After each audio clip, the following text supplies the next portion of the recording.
Gazeta News Entrevista hoje traz até você uma discussão importante aqui sobre a Câmara Municipal de Vereadores. A nossa entrevistada é defensora da causa animal, das questões de gênero, das questões raciais, mas acima de tudo das questões que envolvem a cidade, principalmente com foco no olhar para os mais oprimidos, aqueles que dependem do serviço público e principalmente cobram, claro, mais qualidade por esse serviço. Ela está no seu segundo mandato, mudou de partido, começou na política no PSDB e agora está no PT.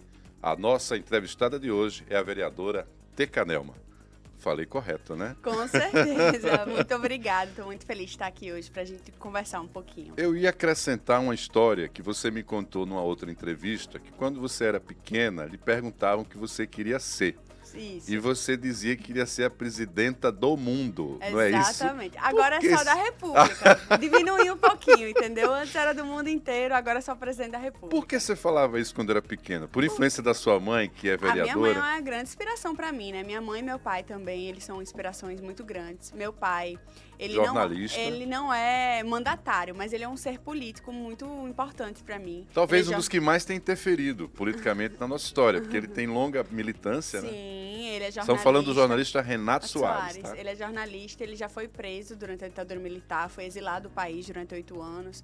Enfim, foi preso, torturado, e todas essas questões da ditadura são muito vivas na minha casa, porque eu tive meu pai como vítima desse sistema opressor. E minha mãe, ela é uma grande fonte de inspiração pela força e garra da mulher, que veio lá de Arapiraca, instalou fumo e vendeu sabão na feira de Arapiraca para ser deputada federal, procuradora e hoje secretária nacional de Aquicultura. Então, assim, eu tenho duas fontes de inspirações dentro da minha casa. Por conta da atuação política da sua mãe, a sua formação em nível de graduação aconteceu em Brasília, é isso? Então, eu iniciei na Paraíba, na UEPB, em Relações Internacionais, e quando ela foi para Brasília, eu transferi a minha faculdade para a UNB, e eu finalizei minha graduação lá na UNB em Relações Internacionais. Aí já fiz um mestrado, agora sou mestra em Gestão e Políticas Públicas pela FGV de São Paulo. Eu fiz durante o primeiro mandato. A Getúlio Vargas, eu acho que é uma das principais referências, né, em nível de formação, quando o assunto é Brasil. E a política? Porque, claro, todos nós somos seres políticos, militantes, estamos aqui acolá defendendo causas. A sua primeira grande causa foi a causa animal?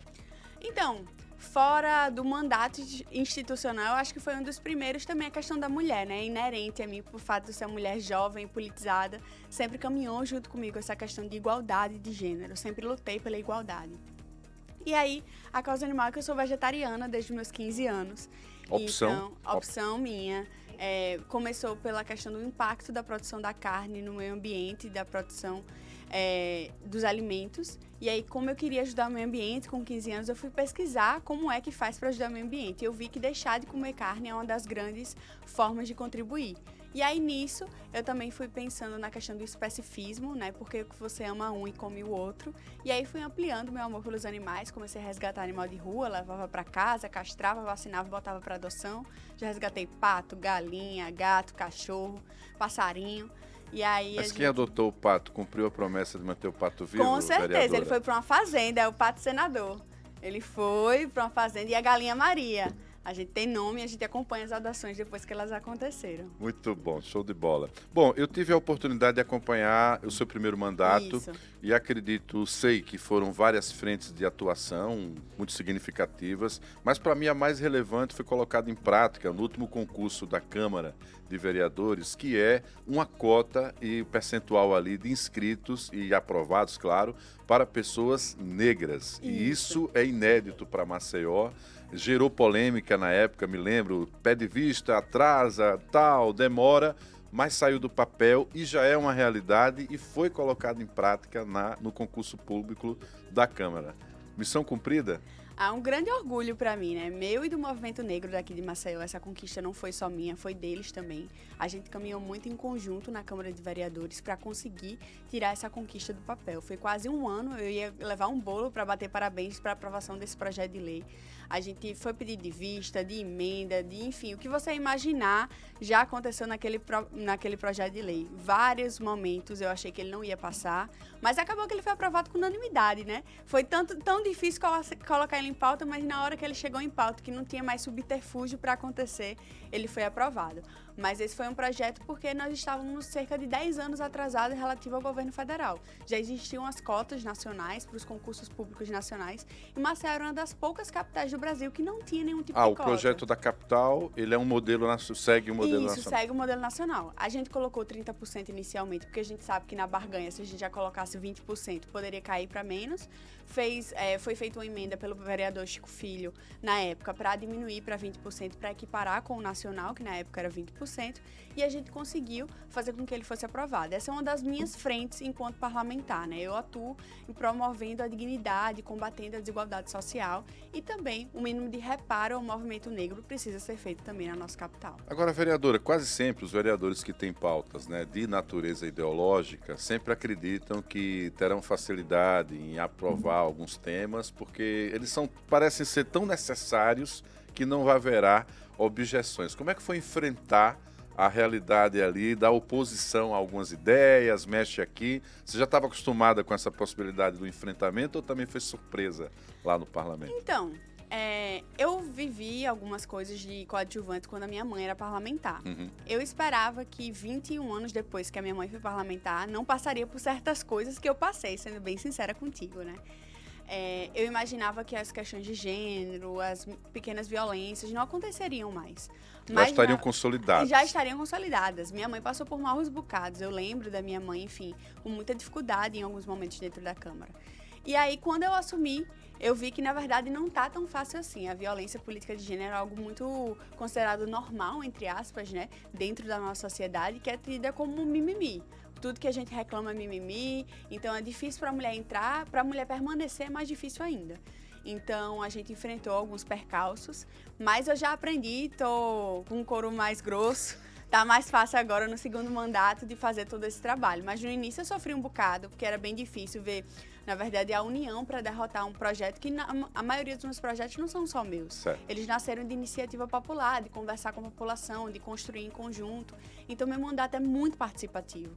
Então, é muito frustrante, em alguns momentos, ver uma ideia tão boa que vai modificar a vida de tanta gente ser combatida meramente por questões de ser contra a Decanelma. E de certa maneira, promover justiça, né? Porque Sim, a proposta principal era essa. Exatamente, Né? justiça. Mas eu acredito também, vereadora, que tem muito a ver com o fato de que você surge na política justamente no momento de maior polarização da sociedade. Sempre teve as divergências, né? Eu sou um pouco mais experiente, digamos, né? Nasci primeiro que você, mas assim, você chega no momento em que o Brasil vive esse momento da polarização e você viu de perto o quanto isso é ruim até para debates importantes. Com né? certeza. Em alguns momentos os debates nem eram levados à frente meramente por ser de oposição ou por ser de outro lado que você não queria escutar. Agora a gente vê um espaço um pouco mais democrático, mas mesmo assim eu sempre vejo essas forças do atraso querendo voltar para o momento que estávamos. Eu entendo. Bom, tem uma discussão que com certeza vai chegar na Câmara, que é até por uma questão constitucional, que é a questão que envolve o plano diretor. E essa discussão acontece no momento em que a Maceió está discutindo a preservação ou não ali daquela área da Lagoa da Anta, né? Tem um projeto aí para construção de 5 espigões. A senhora já está acompanhando essa causa, já está entendendo o que é que pode acontecer, já tem um posicionamento sobre isso, vereador? Já tem um posicionamento sobre isso. Na verdade, ano passado, se eu não me engano, na própria Gazeta, saiu uma matéria sobre a minha colocação, que eu fiz uma denúncia no Ministério Público sobre essa possibilidade da preservação, inclusive, da Lagoa da Anta.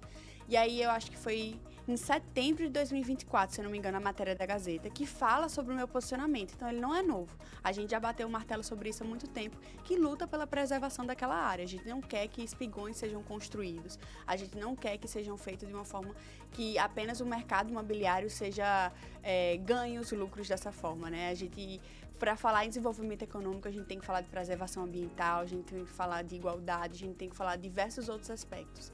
E aí, sobre o plano diretor, é uma pauta que eu trago também no meu último mandato. A gente sempre foi uma cobrança ativa dentro da Câmara de Vereadores para falar sobre o plano diretor.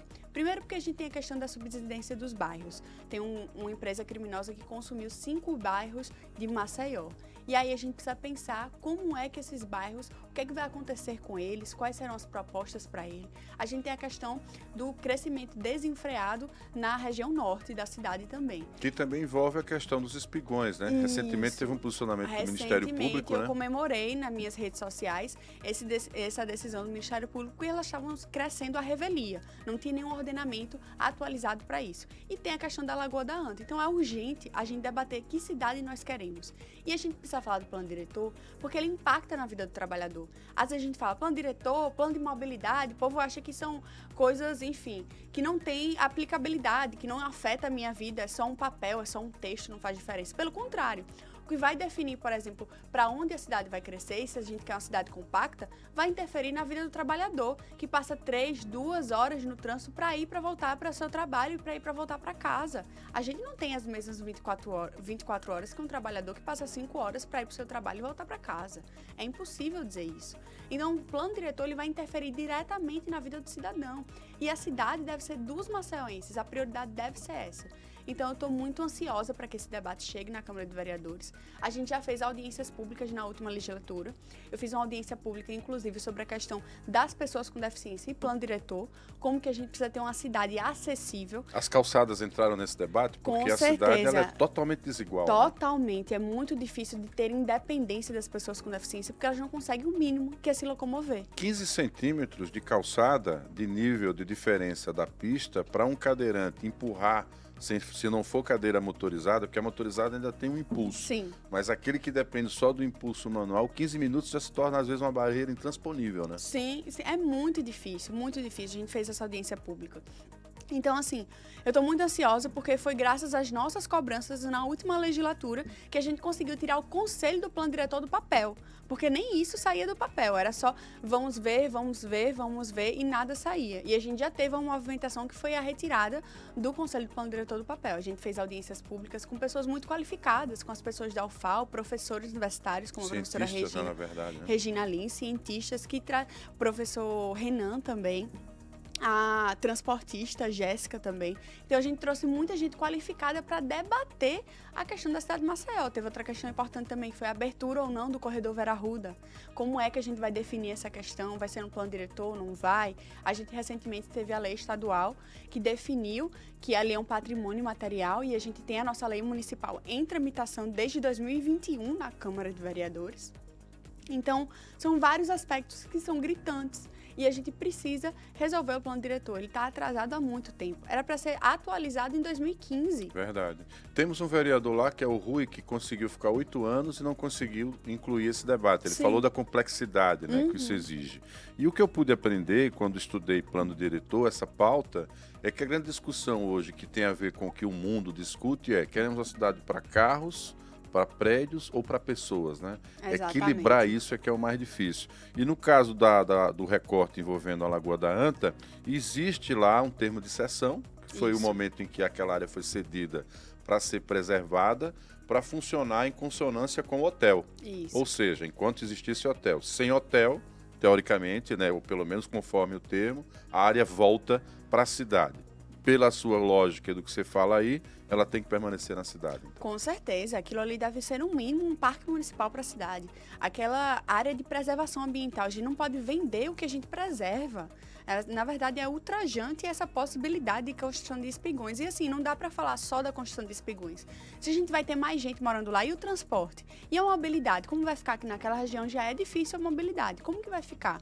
A gente vai ter mais escola ali perto? Como é que a gente vai crescer aquela parte da cidade? Só vai colocar ali mais 2.000, 3.000, 4.000 pessoas morando em uma pequena região? Na verdade, assim, é ultrajante essa possibilidade do mercado imobiliário querer crescer e ter um suposto desenvolvimento econômico acima das custas de preservação ambiental. Isso aí a gente não pode tolerar. Vereadora, eu queria falar de uma coisa que eu aprendi lá na Câmara, que é o termo dignidade menstrual, né? Isso. Ou pobreza menstrual, né? Isso. A pobreza menstrual é quando as pessoas não têm nem dinheiro, e quase sempre não têm, para ter acesso ao absorvente que toda mulher deveria ter.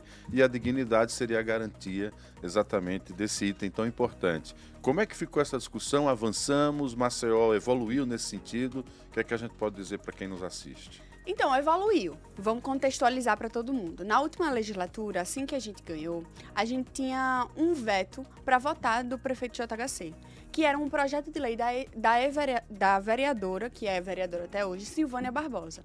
Ela foi a percussora, ela foi a primeira, mas ela fez um projeto de lei para colocar absorventes distribuídos nas escolas públicas municipais.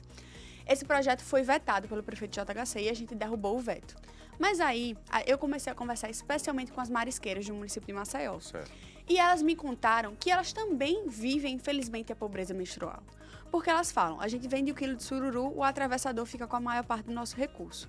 E aí, eu vou comprar 1 quilo de arroz ou eu vou comprar um absorvente? Eu uso toalhinha, eu boto uma calcinha, eu boto mais roupa e elas passam a maior parte do tempo submersas quando elas vão retirar o marisco. E aí o que acontece? Existe uma saúde específica da mulher marisqueira, que foi uma lei, inclusive, nacional aprovada pela minha mãe quando ela era deputada federal. A saúde específica, porque a maioria dessas mulheres fazem histerectomia, elas retiram o útero por questões de doenças que acabam acarretando por ficar tanto tempo molhada. Por conta da atividade? Por conta da atividade. E eu conversando com as que ainda têm útero, me contaram que elas e os familiares vivem a pobreza menstrual. E aí o que é que eu pensei? A gente precisa fazer um recorte socioeconômico dessa medida. Não apenas as meninas que estão nas escolas, mas as mães que estão fora das escolas, que vivem uma situação de pobreza, empobrecidas pelo Estado, pelo município, pelo governo, elas precisam desse apoio. E aí eu fiz um projeto de lei que determinava que mulheres cadastradas no CadÚnico deveriam ter acesso a esse item de higiene básica. Então ampliou o recorte, né? Ampliei, não apenas para meninas das escolas. Também foi vetado pelo prefeito de JHC. E também a Olívia Tenório fez outro projeto de lei para distribuição de absorventes, ela não determinou a quais mulheres, mas nas unidades básicas de saúde, que não foi nem vetado nem sancionado pelo prefeito. Na verdade, ele foi promulgado pela Câmara. Então, a gente vê que não é nenhum tipo de prioridade para essa gestão pobreza menstrual, porque 2 projetos foram vetados e um não foi sancionado. Então, a gente vê que isso não é prioridade. A senhora teve a oportunidade de, na eleição para a presidência da Câmara, votar no candidato Chico Filho, que é do PL, Isso. partido do prefeito. Isso. E, ao mesmo tempo, pelo seu posicionamento, a gente percebe que você tem uma postura independente e, às vezes, mais de oposição. De certa maneira, não é contraditório ou faz parte do jogo político da Câmara? Eu acho que Como é faz funciona? parte do jogo político da Câmara. A gente quer uma voz de independência, a gente tem uma chapa única, que era o vereador Chico Filho, naquele momento. Ou era aquilo ou voto nulo, é isso? Era aquilo, Aliás, ou era o voto, ou era nele ou voto voto nulo. nulo. E eu entendo que a gente está formando e tentando fazer uma Câmara mais independente. Claro que tem a correlação com o Executivo, mas mais independente. O que acontece? Na última legislatura, por exemplo, a gente conquistou as emendas parlamentares impositivas, Certo. que antes eram totalmente discricionárias sob a presidência do vereador Galba Neto. Antes eram 100% discricionárias, então ficava um jogo político muito pior, porque só votava quem recebesse emenda. Só votava. E aí, a emenda impositiva dá autonomia para o legislativo. Impositiva, porque ela vai ter que ser colocada em prática. Isso, exatamente. A discricionária depende da vontade do prefeito e a impositiva é obrigatório que isso aconteça. Então, a gente já conquistou essa medida e a gente quer continuar tendo mais independência do legislativo. Então, eu vejo na perspectiva que são 2 momentos diferentes. A minha oposição ou independência em relação ao prefeito de JHC não quer dizer a correlação dentro da Câmara de Vereadores, que eu preciso ter alianças lá dentro até para pautar os meus projetos. A gente precisa tentar conviver com nossos pares, não dá para ser 100% independente em tudo, porque senão eu sou só uma. Eu preciso de pelo menos 15 vereadores para aprovação de um projeto meu.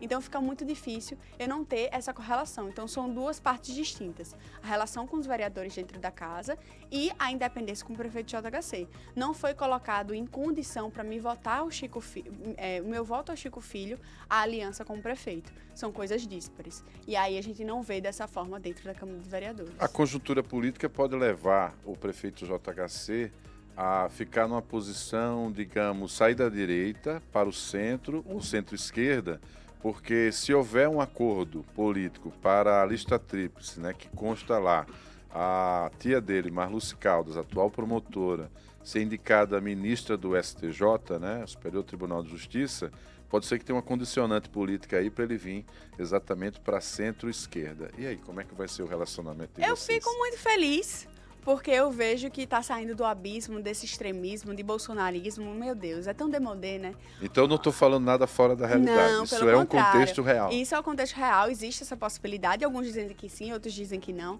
Mas eu fico muito feliz com essa possibilidade. Mas a gente precisa separar algumas coisas. Não é porque necessariamente está aliado ao meu partido que eu vou ser favorável. O que a gente precisa ver é o modus operandi da política. O que é prioridade para a gestão? Por exemplo, para mim a prioridade é a assistência social. E eu vejo que no orçamento público é colocado aproximadamente 1% do orçamento para assistência. Enquanto para comunicação, para fazer propaganda, são mais de 30 milhões de reais. Então eu vejo a disparidade de investimento.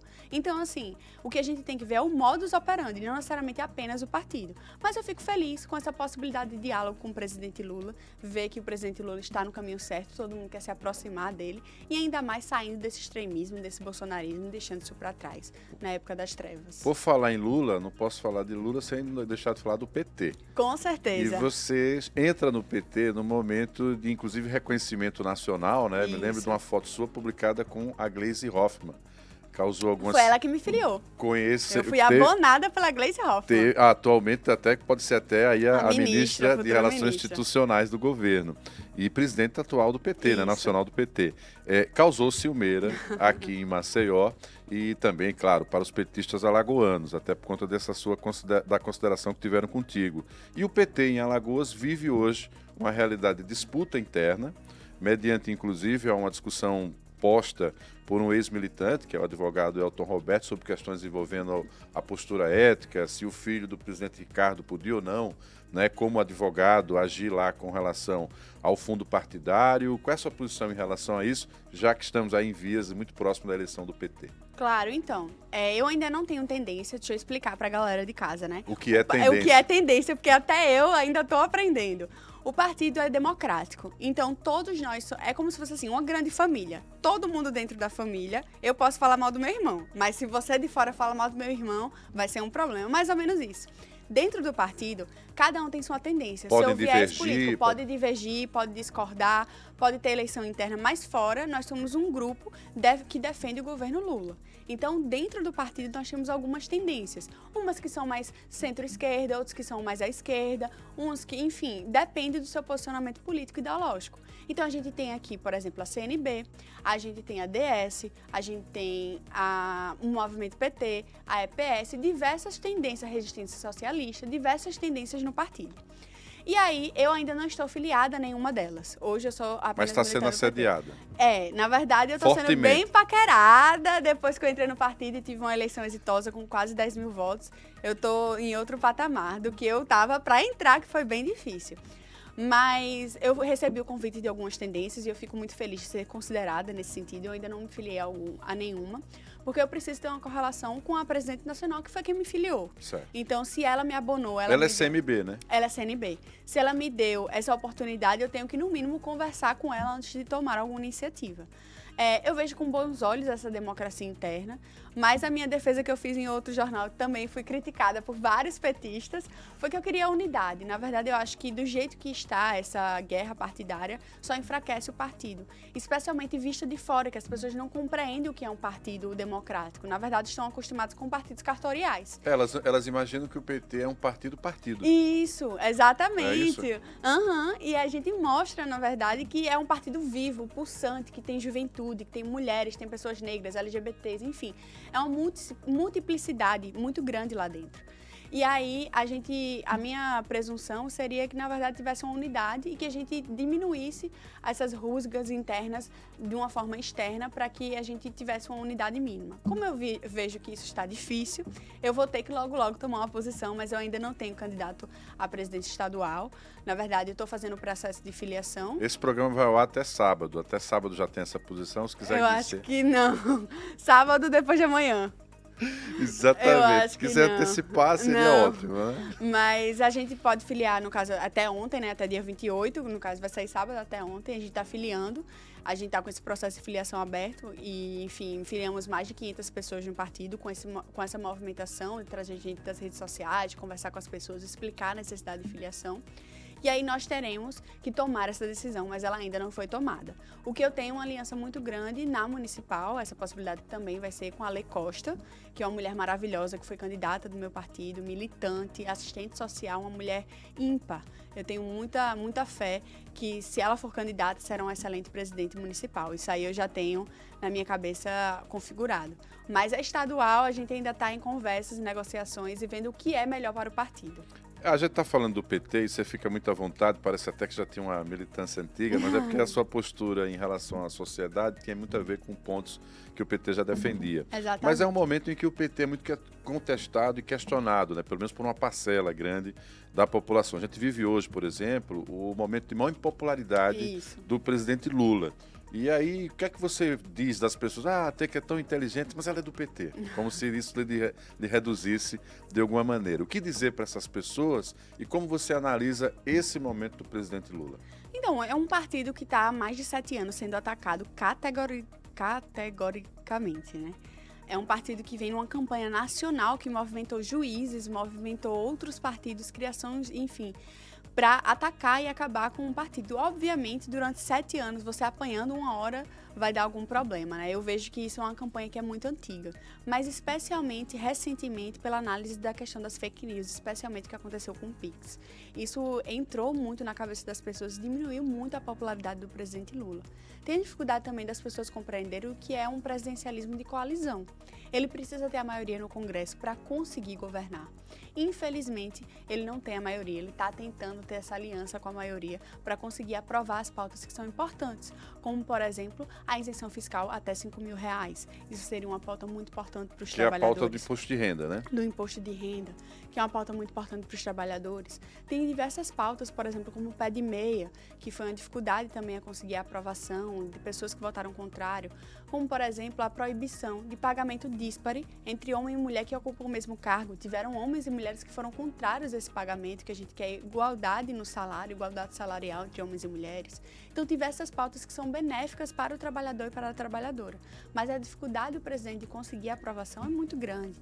E aí é um desgaste que é criado, uma guerra de narrativas muito grande que foram criadas nas redes sociais. Então, assim, eu analiso esse momento como um momento que precisa ter uma girada de chave para a gente conquistar e reeleger o presidente Lula em 2026. Bom, a gente hoje vive uma discussão que é a própria denúncia que foi feita, né, contra o ex-presidente Jair Bolsonaro e mais 32 pessoas em relação ao atentado, a tentativa de golpe à democracia brasileira, né?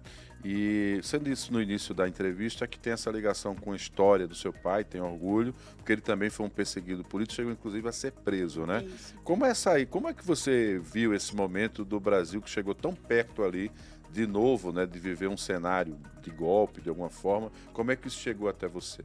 Então, vou ser sincera aqui para todo mundo que está nos ouvindo.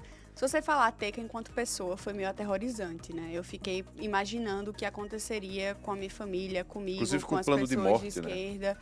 O que aconteceria com o povo brasileiro se isso acontecesse? Assim, particularmente, foi muito aterrorizante ver o que aconteceu dia 8 de janeiro. Enquanto parlamentar, na verdade, eu tenho que continuar repudiando esses fatos e falar que é sem anistia para golpista. A gente não pode permitir que volte a ditadura militar no nosso país. A gente não pode permitir que a ditadura volte no nosso país. E eu não tenho pena de golpista. Na verdade, o lugar dele é na cadeia. Essas pessoas precisam ser responsabilizadas por tentar acabar com o regime democrático. A gente precisa zelar pela nossa democracia e cuidar dela. Então, assim, é muito chocante para mim a capacidade de um ex-presidente de tentar matar o atual e o vice-presidente, o Alexandre de Moraes, de tentar bolar um plano e também muito ineficiente, que deixou tantas provas e tantos rastros que chegam até ele como um dos cabeças pensantes desse golpe arquitetado para acabar com a democracia e matar o presidente Lula. A gente não pode tolerar e nem normalizar que isso seja tudo bem, era só uma senhorinha, era só uma pessoa que pichou, que fez isso. Não, essas pessoas atentaram contra o regime democrático. Foi um crime o que foi feito. A gente não pode normalizar isso. A gente não pode normalizar as pessoas que ficaram em frente ao quartel pedindo ditadura militar. Isso não é de acordo com o regime democrático. A gente não pode tolerar esse tipo de ação na nossa democracia. Então a gente precisa zelar por ela, a gente precisa cuidar dela. E esse movimento que está sendo feito de indiciamento é totalmente correto e um grande dia para a democracia. Vereadora, vamos dar uma guinada no assunto, falar também de saúde, né? Com certeza. Esse assunto que eu vou falar, ele mexe também com a questão pessoal, porque sua mãe enfrenta uma luta contra o câncer já há alguns anos, né? Isso. E eu sei que a senhora tem uma ligação com essa causa da proteção e do cumprimento da legalidade quando o assunto envolve o atendimento e principalmente ali o acolhimento às pessoas com câncer aqui em Maceió. A gente fala desse tema, pode ser nacionalizado, mas como a senhora é vereadora, vamos fazer o recorte para Maceió. Como é que está essa questão em relação ao atendimento às pessoas com câncer aqui na cidade? Então, tá muito difícil. Na verdade, nunca é fácil para uma pessoa que tem câncer, né? Porque, na verdade, para conseguir o diagnóstico, a demora na fila é muito grande. Para o diagnóstico? Para o diagnóstico, então, assim, tem uma suspeita para conseguir o exame. O que acontece normalmente aqui em Maceió, né? Eu vou para um médico, ele passa o exame. Eu consigo fazer o exame e para eu conseguir fazer o exame e voltar para o médico, o exame perde a validade desse ciclo. O tempo de retorno? Pelo tempo de retorno. Então, é muito difícil ter esse ciclo completo, porque a prevenção e a saúde da família é muito baixa na cidade de Maceió. Então, é para a gente prevenir, para não gastar mais com o SUS no atendimento especializado, a gente não faz essa tarefa de casa. Então, o atendimento hoje para as mulheres com câncer de mama, que é a que eu tenho mais proximidade, e câncer de colo de útero, é difícil. Mas e são os mais comuns, né? São um dos mais comuns. O que a gente fez até agora na questão da prevenção do câncer? Eu sou autora da lei do HPV nas escolas, que é para a gente fazer a vacinação, porque um dos únicos cânceres que são preveníveis através da vacinação é o HPV. E agora tem que começar cedo, no caso. Exatamente, tem que começar cedo na escola. E o que acontece normalmente é que os pais associam HPV à atividade sexual. Se eu vacinar minha filha, ela vai ter atividade sexual. Que uma coisa não tem nada a ver com a outra. É uma questão do câncer, não tem nada a ver com atividade sexual. E aí a gente tentou fazer essa atividade de conscientização dentro das escolas para que as meninas sejam prevenidas também. Infelizmente também foi vetado pelo prefeito de JHC. E aí a gente fez também uma legislação que determina que durante o tratamento oncológico as pessoas que têm câncer tenham prioridade no atendimento, em filas, em estabelecimentos, porque essas pessoas não conseguem ficar muito tempo paradas, muito tempo em pé, tem o enjoo da quimioterapia, tem o queimor da radioterapia, tem a questão do tremor nas pernas e nos braços pela questão de não ter atendimento de fisioterapia ao mesmo tempo. Então a gente fez essas duas legislações e a gente acompanha de perto, porque a minha mãe, por exemplo, colocou muitos recursos no governo do estado para o programa AMES, de reconstrução mamária. O que acontecia? As mulheres faziam o tratamento de câncer de mama, retiravam a mama e ficavam até 18 anos sem fazer a recomposição mamária. Pela questão do financiamento do SUS, que o pagamento para o médico é muito baixo e todas as questões que a maioria dos médicos não faziam, apesar de ser lei. A mulher tem direito à reconstrução mamária após a questão da retirada da mama. Isso é lei no Brasil inteiro. Mas isso não acontecia na prática. Então a gente tem também a Casa Rosa de Maceió, que faz um atendimento magnífico com as mulheres de câncer de mama e colo de útero, que foi fundada pela minha mãe, mas hoje tem uma presidente hoje que é a Juliane, que faz esse atendimento também gratuito às mulheres e acompanhamento, não só das mulheres, como das famílias. E de homens também, porque homens também têm câncer de mama. A gente tem homens que são atendidos pela casa também. Então a gente faz esse trabalho preventivo, tanto na legislação, quanto também na prática, nesse atendimento bem atencioso junto às mulheres e homens. No caso, esse é um tipo de acolhimento que é paralelo ao serviço que o município faz? Paralelo. Ou não tem no município esse tipo de acolhimento? Não, esse atendimento é paralelo. É feito pela associação APECAM da Casa Rosa. Como é que é mantido isso? Ele é mantido por doações, por emendas parlamentares, já coloquei uma emenda parlamentar lá também, já destinei muitos recursos, minha mãe destinava uma parte do salário enquanto era deputada federal para a manutenção da casa.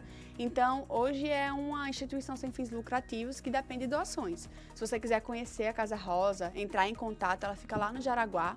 E ela atende todo tipo. Se você quiser doar roupa, por exemplo, lá tem um bazar para angariar fundos. Se você é maquiadora, quer doar um dia de beleza para as mulheres, elas recebem e as mulheres vão ficar muito satisfeitas. Qual o perfil dessas mulheres que vão lá? São mulheres que trabalham, são mulheres com idade produtiva, são mais velhas, mais jovens? A maioria das mulheres são aproximadamente de 40 a 50 anos, que são atendidas pela casa. Temos pessoas mais jovens, como por exemplo o caso da Estrelinha, que teve câncer de colo de útero aos 12 anos de idade. 12 anos? 12 Antes anos. mesmo da menstruação, Antes acredito. mesmo. Ela já foi atendida pela casa e a Estrelinha, a gente chama ela de Estrelinha, né, carinhosamente.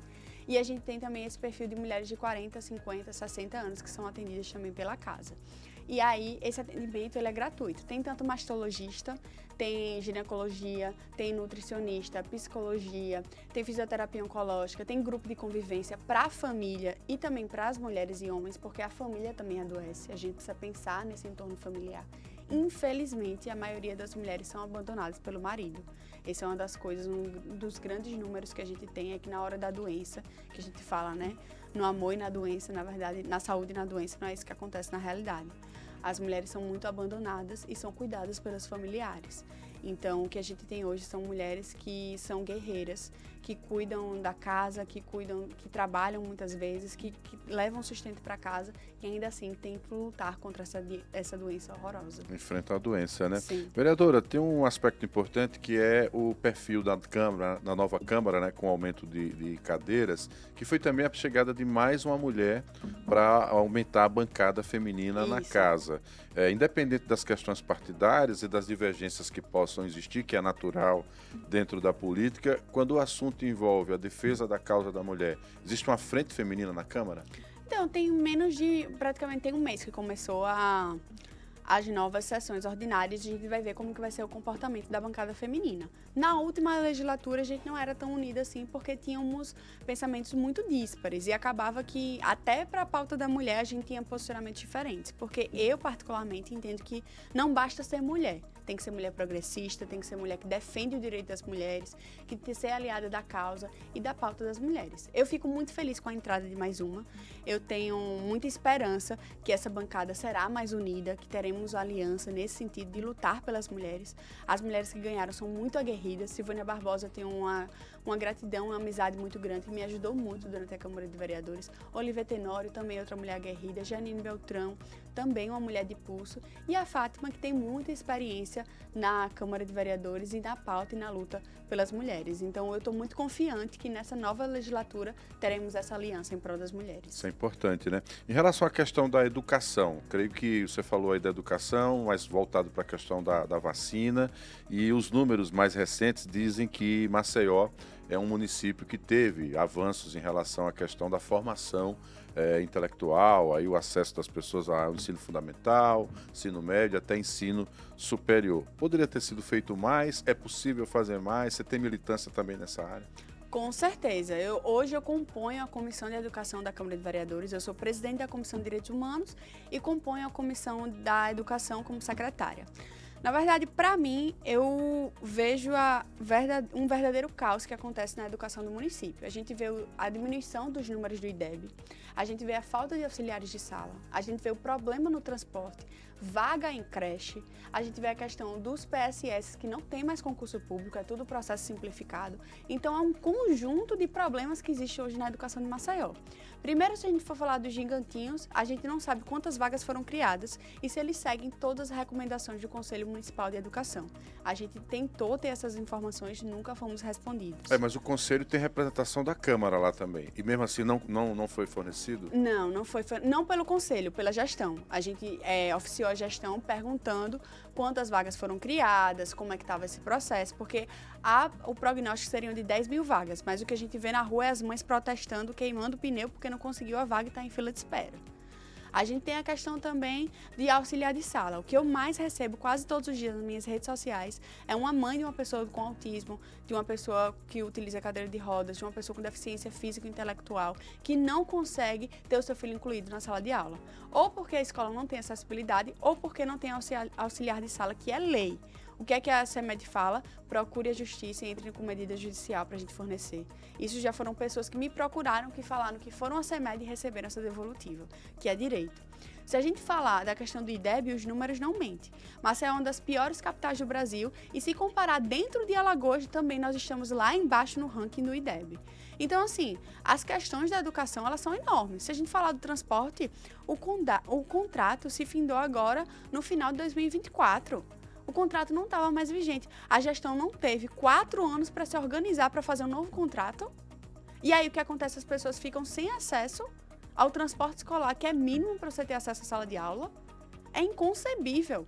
Inconcebível. E aí a gente faz uma reunião da Comissão de Educação junto com o secretário para que o secretário vá à Câmara de Vereadores prestar esclarecimentos e o secretário falta. Não compareceu, Não né? compareceu. A senhora falou aí nesse contexto, né, claro, dos alunos, né, que tem lá as suas dificuldades para quem vive ali em plenas condições de saúde, mas há a necessidade da inclusão, inclusive, dos autistas. E eu queria aqui fazer um recorte, porque é de sua autoria o projeto que elimina os fogos com estampido aqui na capital alagoana, porque o ruído da explosão, ele desorganiza, né, em algum momento ali as pessoas, as crianças e as pessoas com autismo, independente do grau, né? Como é que está esse projeto? Como foi a luta para a aprovação dele?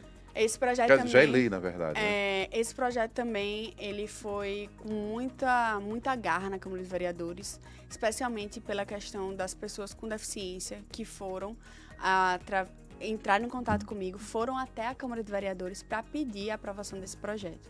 Esse projeto nasceu de iniciativa nossa, junto com o movimento dos animais, das pessoas com deficiência e das pessoas idosas. Então, a gente acolheu o pedido de diversas pessoas para transformar isso num projeto de lei. O que acontece é que as pessoas com deficiência, especialmente o autismo, se desorganizam e entram em crises. Os animais podem até morrer e as pessoas idosas também, elas se desregulam nesse momento. Então, a gente protocolou esse projeto de lei, foi quase um ano para aprovar também, demorou bastante. Pedidos de vista, de emendas, enfim. E dentro desse projeto, de autoria do vereador Carl Moreira, tem uma emenda que coloca um prazo para a vigência da lei durante 2 anos. Então ainda não vai ser agora? Ainda não vai ser agora. A gente tem um processo que é a lei para a adaptação dos comerciantes de fogos com estampido se adaptarem durante 2 anos. Então, de alguma forma, o Estado tem um passo à frente, porque teve aprovação na Assembleia.